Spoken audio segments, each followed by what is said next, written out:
South Sudan is making 14 years old today. Gained our independence on 9th of July 2011 through a hard-fought struggle. And the journey of South Sudan, I think, would best be dated back in the years of 1955. That's even before that, in about 1899, and that is when Sudan used to be one. That is the Republic of Sudan, which was put under the Anglo-Egyptian rule, which is also known as the condominium rule. So in 1899, that is when the Egyptians and the British established the condominium rule in Sudan, where they administered Sudan as one country. However, Sudan was just administered as a one country, but in practice, the country was treated like as two different countries because we had the northern part and then the southern part. The northern part was mainly predominantly Arabs and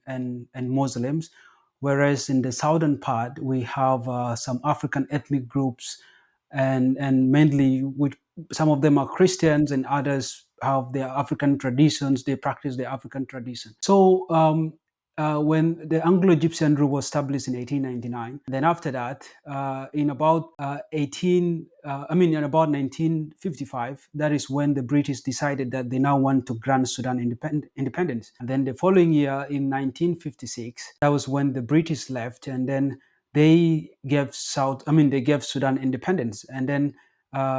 In January, I think that's when Sudan gained independence. But as I say, that the condominium rule, when it was established, it didn't actually administer Sudan in an equal way, in an equally fair manner, because there was even a kind of division within Sudan, whereby the Egyptians and the British, they treated the Sudanese people differently. The people in the north were given all privileges. They had all the infrastructures, they had the political power. And then the southern people, on the other hand, they were neglected most of the time, marginalized, no proper schools, no proper hospitals. And therefore, that angered the people of the southern part of Sudan. That's why in 1955, even Sudan went into independence when the country was already had like conflict within itself.